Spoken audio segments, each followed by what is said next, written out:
Hey everyone, and welcome back to ABA Chapter Chat. Today we are taking a deep dive into something that's really important to me, making every moment teachable for our clients.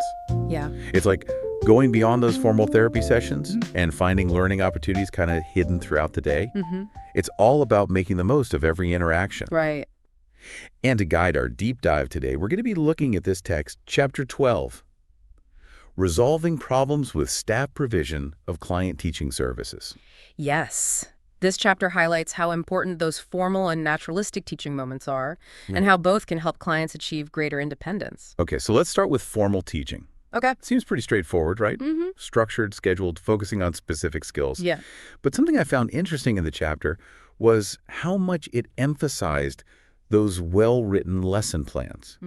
It makes it sound like they're more than just a formality. Yes.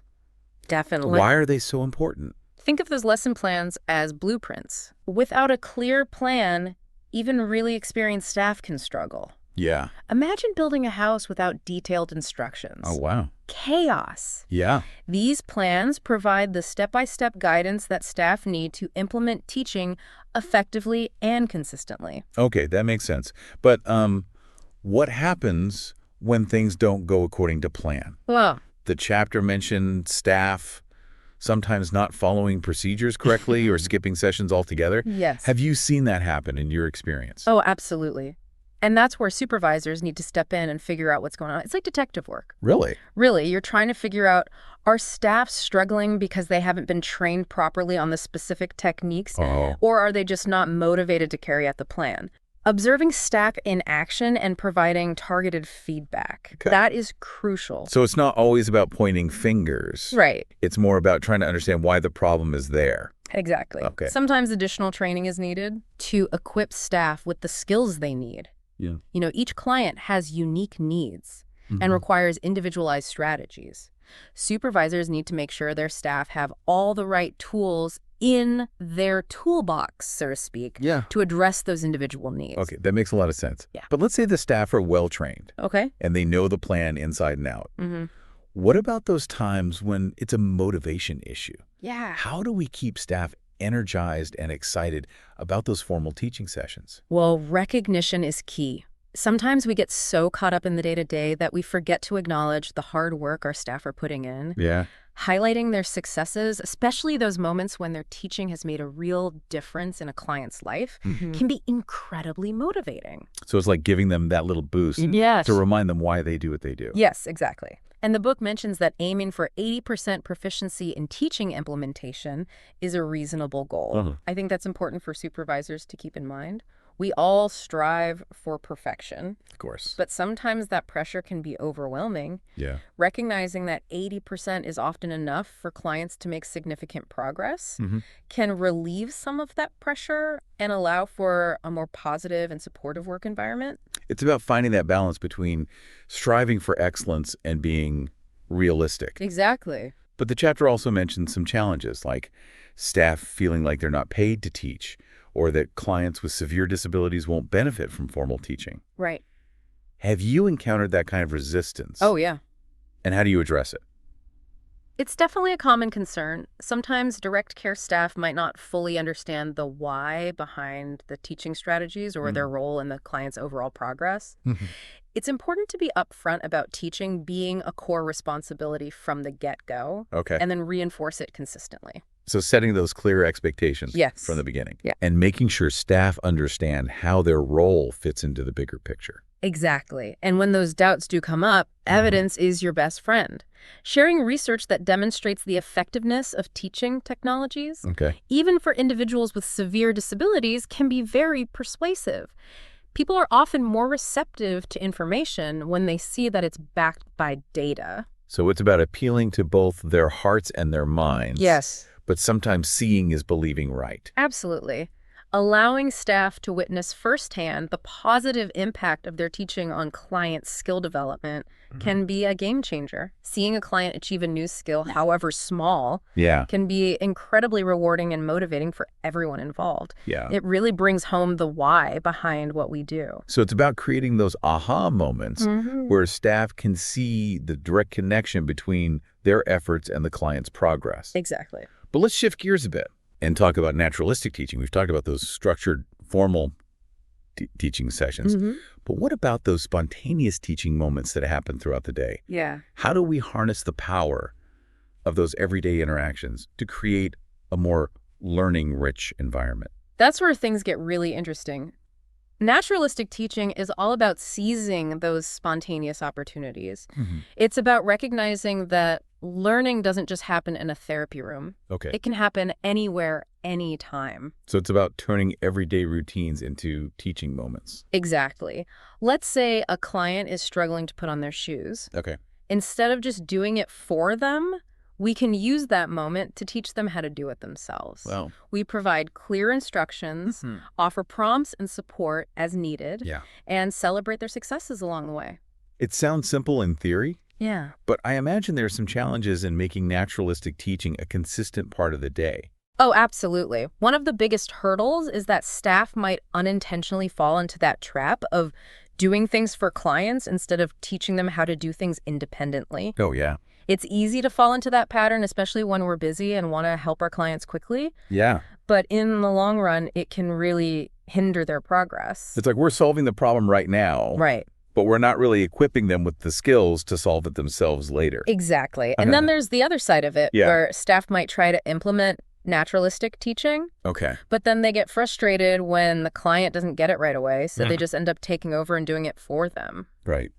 It's a tricky balance. So how do we help staff find that sweet spot? Yeah. How do we train them to be like master teachable moment spotters? Yeah. And implement those moments effectively? Well, it all starts with awareness. Okay. We need to train staff to be observant, to notice those moments when they're repeatedly doing things for a client that the client could potentially learn to do themselves. Yeah. It might be something as simple as pouring a glass of water or choosing clothes to wear. It's about those everyday tasks that we often take for granted, Exactly. but that are essential for independent living. Right. Okay. And once staff start to recognize those opportunities, we can teach them how to turn those moments into teachable ones. Okay. The instruct, prompt, reinforce process is crucial here. Okay. They provide clear instructions, break the task down into smaller steps, offer prompts as needed, and then celebrate those successes with positive reinforcement. It sounds like it takes a lot of patience and creativity on the part of the staff. It does. And that's where supervisors play a vital role. Okay. They need to model those naturalistic teaching techniques, provide ongoing feedback, and address any motivational barriers. Yeah, because sometimes staff might feel like those little teaching moments aren't as important as the formal teaching sessions. Right? So it's up to the supervisor to constantly reinforce the importance of naturalistic teaching and show staff how those seemingly small moments contribute to the client's overall progress. Highlighting those successes like, look, John was able to put on his shoes all by himself today, can be incredibly motivating for both the staff and the client. Okay, so we've talked about formal and naturalistic teaching. Right. But what about the data? Yes. We can't forget about the importance of data collection. Right. In tracking progress and making sure our teaching strategies are actually effective. Data is absolutely essential. Yeah. But I know it can sometimes feel like a chore. Oh, yeah. Especially for busy staff who are already juggling multiple responsibilities. Yeah, sometimes it feels like paperwork just for the sake of paperwork. I understand that feeling. Yeah. But we need to help staff understand the why behind data collection. Okay. It's not just about checking boxes. It's about using that data to inform our decisions, track progress, identify areas where we need to adjust our approach, and ultimately demonstrate the effectiveness of our services. So it's about empowering staff to be part of that data-driven decision-making process. Exactly. Okay. Involving them in analyzing the data, celebrating those positive trends, and brainstorming solutions when challenges arise. Can foster a sense of ownership and accountability. It makes it more meaningful when they can see how their data directly impacts client care. Absolutely. Okay. And of course, setting clear expectations from the start is essential. Yeah. We need to communicate what we expect in terms of accurate and timely data collection and make sure staff understand the serious consequences of any data fabrication. That's a good point. Yes. It's about establishing that culture of integrity and transparency from the very beginning. Exactly. But, data collection isn't the only area where things can get tricky. Right. let's talk about challenging behavior. It's a reality in many settings. Yes. And it can definitely impact a staff's ability to implement those teaching plans effectively. Absolutely. Yeah. Challenging behavior can be incredibly stressful for staff, especially if they don't have the right tools and support to address it. So what can supervisors do to equip their staff to handle those situations effectively? First and foremost, they need to make sure there's a well-developed behavior support plan in place, Okay. or a BSP, Okay. for each client who exhibits challenging behavior. Okay. These plans are typically developed by clinicians, Mm-hmm. and they provide a roadmap for understanding the behavior, Okay. identifying its triggers, and implementing strategies to prevent and manage it effectively. So it's like having a game plan for those challenging moments. Exactly. Okay. But having a plan isn't enough. Right. We need to make sure our staff are trained on how to implement it correctly. Yeah. Supervisors need to provide that training, I hear you. monitor implementation, offer feedback, and be available to answer any questions staff might have. Yeah. They also need to be proactive in addressing any concerns or roadblocks staff might encounter. So it's about creating that sense of support and collaboration. Yes. So staff feel confident in their ability to handle those situations. Yes, and it's important to remember that challenging behavior often serves a purpose for the client. Okay. It's a way of communicating a need or trying to escape a situation. Right. By understanding the function of the behavior, we can develop more effective strategies to address it. So it's not just about reacting to the behavior, Yes. but understanding the underlying reason for it. Exactly. And sometimes that means looking beyond the behavior itself Yeah. and considering factors like the environment, the client's overall well-being, and any potential medical issues that might be contributing to the challenging behavior. It's like putting together a puzzle, Yes. trying to figure out all the different pieces that are contributing to the bigger picture. And I imagine that can be overwhelming for staff, especially those who are new to the field. It definitely can be. Right. That's why ongoing supervision and support are crucial. Supervisors need to create a safe space for staff to ask questions, Yeah. share their concerns, and receive guidance. Okay. They also need to model those positive, proactive approaches to behavior management. So it's not just about telling staff what to do, Right. but showing them how to do it effectively. Right. Okay. And it's also about recognizing that challenging behavior can take a toll on staff. Yeah, of course. Supervisors need to be aware of that and provide opportunities for staff to debrief, process their experiences, Yeah. and receive support. It's about taking care of the caregivers. Yes. So they can take better care of their clients. Exactly. But, as we're talking about all these different aspects of teaching and supervision, I'm wondering if our listeners are feeling a bit overwhelmed. Yeah. We've covered a lot of ground today. So what advice would you give to our listeners who are feeling that way? Where should they start? My advice would be to focus on one or two key takeaways from our discussion today. Okay. What resonated with you the most? What's one small change you can implement in your practice tomorrow? I love that. Yeah, Small right. steps can lead to big changes over time. Exactly. And remember, you don't have to do it alone. Yeah. Connect with your colleagues, share your experiences, and seek out support from your supervisors. There's a whole community of ABA professionals out there Yes. who are passionate about creating those rich learning environments for their clients Yeah. and supporting each other along the way. And if you're looking for more in-depth guidance on managing challenging behavior, Yes. the chapter recommends a great resource. Yes. Working with staff to overcome challenging behavior among people who have severe disabilities. Great point. It's definitely worth checking out. We'll make sure to include a link to that resource in the show notes. Perfect. Well, I think we've covered a lot of ground today, from formal and naturalistic teaching to data collection challenging behavior and the crucial role of supervisors in creating those learning-rich environments. We have. It's been a great discussion. It has. Before we wrap up this part of our conversation, Okay. I want to leave our listeners with a challenge. Okay. Take a moment to think about your interactions with clients throughout the day. How many times do you find yourself automatically stepping in and doing something for them? Yeah. And how many of those moments could be transformed into opportunities to teach? That's such a great question to ponder. Yeah, It's about making that mental shift from doing for to teaching to... exactly. Yeah. It's about seeing the potential in every interaction, however small, to foster independence and empower our clients to reach their full potential.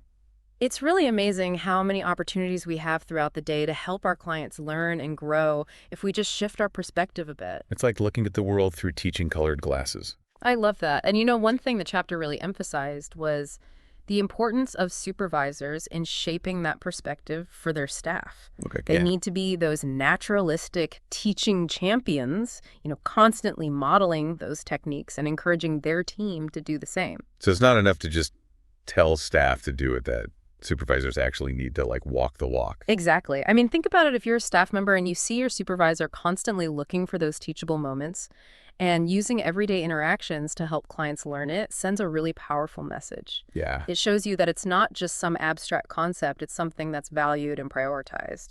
Yeah, it's about creating that culture of learning where everyone is on board. Right.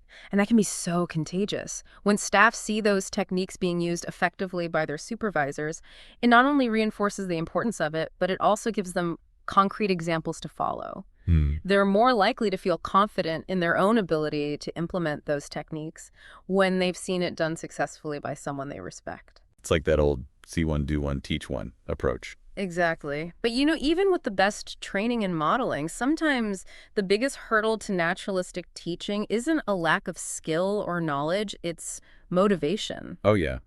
I can definitely see that it's easy to fall into routines and kind of forget to look for those opportunities. Right. Or maybe staff feel like those little teaching moments aren't really making a difference, especially when compared to those structured therapy sessions. Right. They might not see those immediate tangible results, so they lose that drive to keep trying. So how do we combat that? How do we keep staff motivated and excited about those naturalistic teaching opportunities? One of the most effective ways is to help them see the bigger picture. Okay. We need to connect those seemingly small teaching moments to the client's overall progress and long-term goals. It's about helping them understand how those everyday interactions contribute to building those essential skills for independence. It's like showing them how each piece of the puzzle fits together. Yes, exactly. And it's also about celebrating those little victories along the way. Yeah. Did the client learn to button one more button on their shirt today than yesterday? Yeah. That's progress. Right. Did they initiate a request for a snack instead of waiting for a prompt? Yeah. That's a huge win. It's about recognizing and appreciating those incremental steps forward, no matter how small they might seem. I love that. It's about finding those moments of joy and celebrating those successes together, because ultimately that's what keeps us going, right? Seeing our clients make progress and knowing that we're playing a role in that. Absolutely. And when staff feel like their efforts are being acknowledged and valued, it fuels their motivation to keep seeking out those teachable moments and keep pushing those boundaries of what their clients can achieve. Well said. And I think that's a perfect note to end on. We've covered a lot of ground today, from formal and naturalistic teaching to data collection, challenging behavior, and the crucial role of supervisors in creating those learning-rich environments. It's been a great discussion. To our listeners, I encourage you to reflect on what resonated with you the most today. What's one small change you can make in your practice to embrace those teachable moments and empower your clients to reach their full potential? Remember, even those seemingly small interactions can have a big impact. Keep learning, keep teaching, and keep making a difference. Thanks for joining us on ABA Chapter Chat. We'll be back soon with more deep dives into the world of ABA. Until next time.